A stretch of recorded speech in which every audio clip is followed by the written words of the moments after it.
साथियों नमस्कार।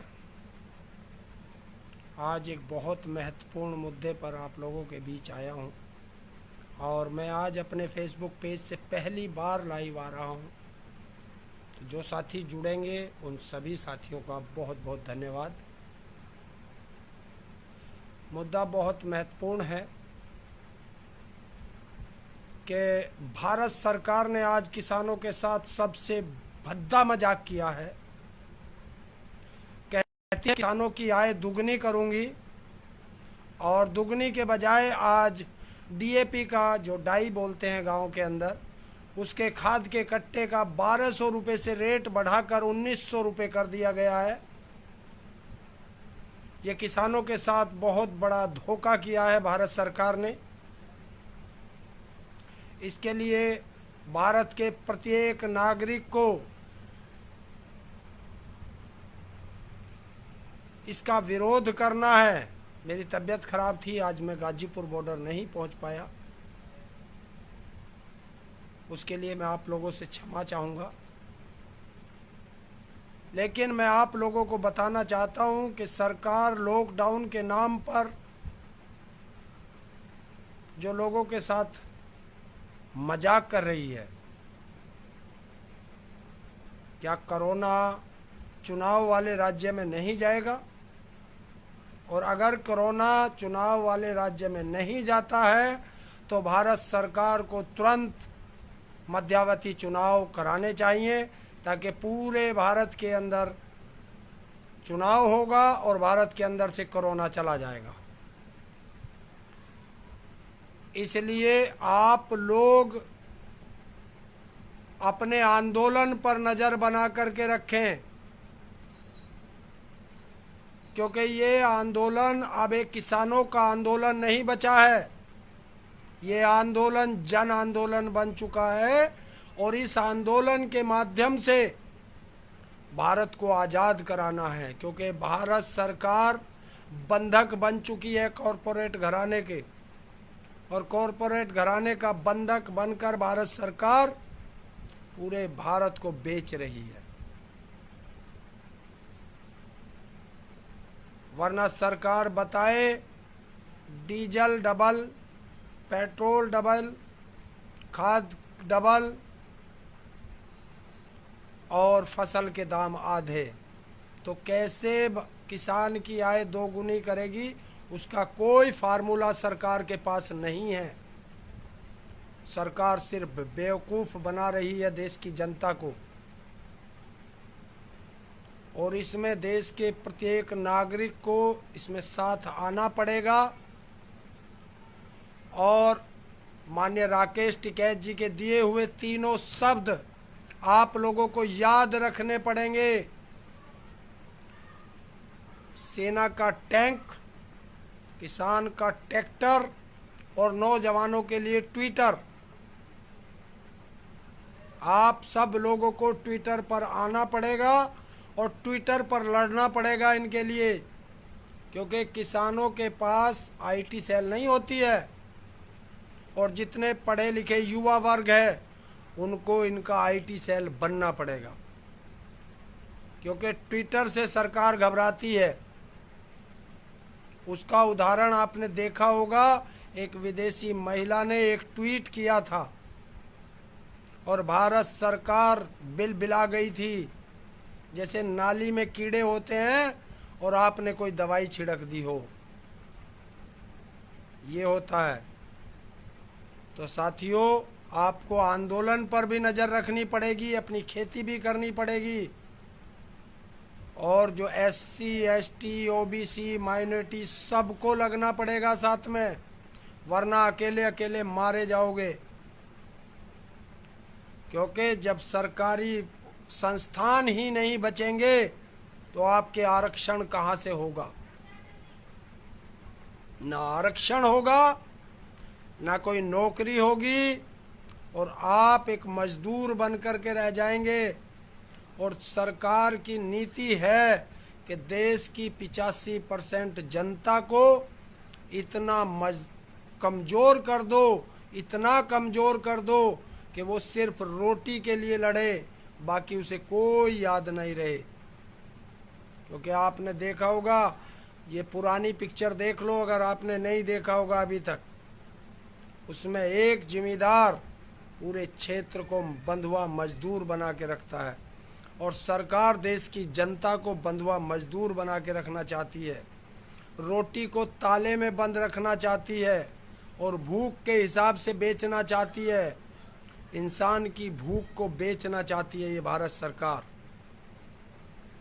और मोदी साहब का तो बिल्कुल फार्मूला है, इनको तो यही पता नहीं है कि ये अपनी सभा में बोलते। अभी पीछे भोपाल में इन्होंने एक भाषण दिया था, उस भाषण में इन्होंने कहा है कि 1984 में बीजेपी हारी थी, जिसमें अटल बिहारी वाजपेयी जी हारे थे, तब तो हमने ईवीएम का कोई रोना नहीं रोया था। तो इनको बता दो कि 1984 में कोई ईवीएम देश के अंदर नहीं थी।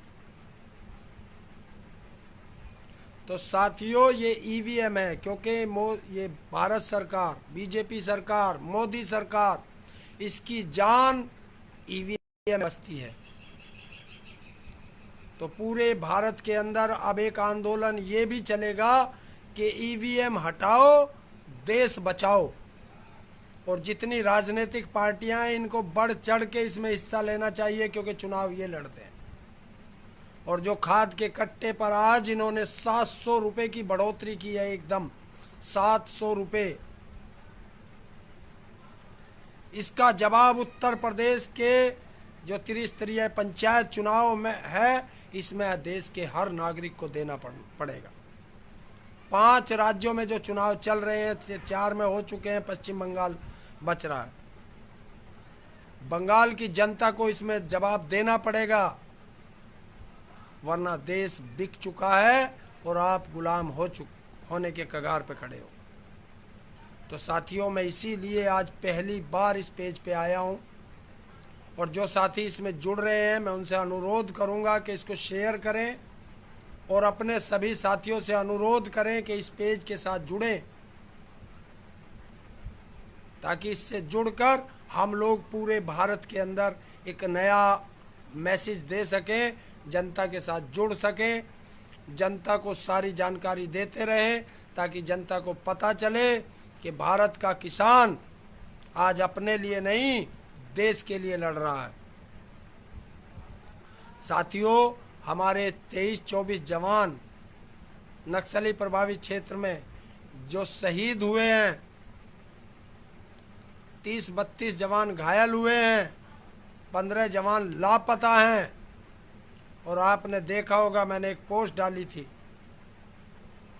कि घायल जवानों को बैल बुग्गी और ट्रैक्टर ट्रॉली से लाया जा रहा है। देश के अनपढ़ गंवार इस सरकार में बैठे हुए वो हवाई जहाज और हेलीकॉप्टरों से चलते हैं, और जो सीमा पे जवान हमारे लिए लड़ रहे हैं, अपने प्राणों की आहुति दे रहे हैं, उन घायलों के लिए हेलीकॉप्टर की भी व्यवस्था नहीं कर पाई है सरकार।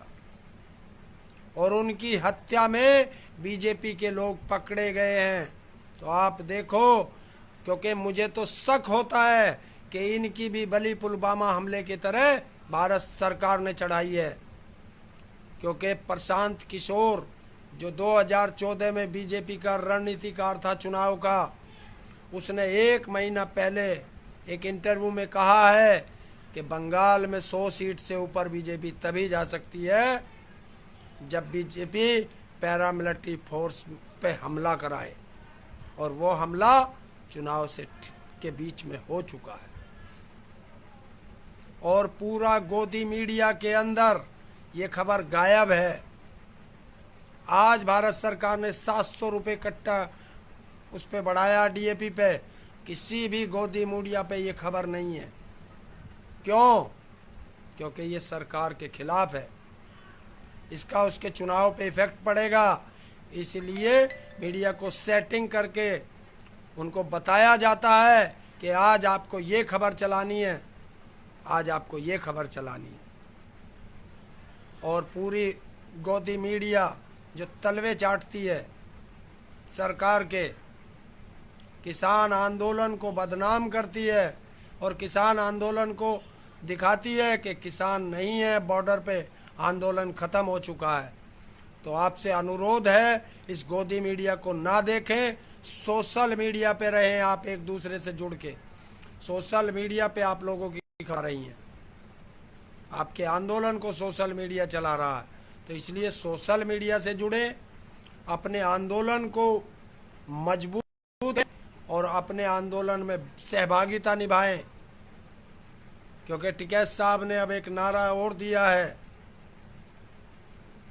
कि सिया राम भी कहेंगे और जय भीम भी कहेंगे, अल्लाहू अकबर भी कहेंगे, क्योंकि महात्मा टिकैत, बाबा महेंद्र सिंह टिकैत के सभा में एक नारा लगता था जिसे हम लोग भूल गए। वहाँ पे मुस्लिम थे वो सब हर हर महादेव कहते थे, और जो हिंदू थे वो अल्लाहू अकबर कहते थे। तो देश की जनता को एक साथ आना पड़ेगा, हिंदू मुस्लिम सिख ईसाई सबको एक साथ मिलना पड़ेगा, भेदभाव भूलना पड़ेगा, क्योंकि ये सरकारें हमें धर्म पर, जाति पर, मजहब पर लड़ाती हैं, हमें उन्हें भूलना पड़ेगा। हम इनके बहकावे में नहीं आना, वरना देश फिर से गुलाम हो जाएगा और फिर कभी आंदोलन नहीं होगा। ये आंदोलन अगर टूट गया तो देश में कम से कम 50-60 साल तक कोई आंदोलन करने के काबिल नहीं बचेगा, क्योंकि आपको आंदोलन के लिए छोड़ेंगे नहीं है, इतना कमज़ोर कर देंगे कि आप कभी आंदोलन नहीं कर सकते। इसलिए साथियों, आज मैं पहली बार इस पेज पे आया हूँ और आपसे यही थी, आप जोड़ें और इसे अधिक से अधिक शेयर करें ताकि देश की जनता तक ये पहुँचे। और उत्तर प्रदेश में जो त्रिस्तरीय पंचायत चुनाव हो रहे हैं, इसमें बीजेपी का पूर्ण रूप से बहिष्कार करें, एक भी वोट बीजेपी को ना दें। ये कसम खा लें आप लोग, अगर किसान का अन्न खाते हैं तो किसान की ये कसम भी अपने पल्ले में बांध लें कि बीजेपी को वोट नहीं देनी है, क्योंकि ये देश बेच रहे हैं। महंगाई पे बच्चियों के बलात्कार हो रहे हैं, किसी मीडिया में आज खबर नहीं है। कल इधर मुजफ्फरनगर बागपत की तरफ एक 7 साल की बच्ची के साथ बलात्कार हुआ है कहीं खबर? उत्तर प्रदेश में बलात्कार हो रहे हैं, हत्याएं हो रही हैं, और उत्तर प्रदेश के मुख्यमंत्री महोदय चुनावों में व्यस्त हैं। देश में कोरोना फैल रहा है, नेताओं को कोई कोरोना नहीं लगता।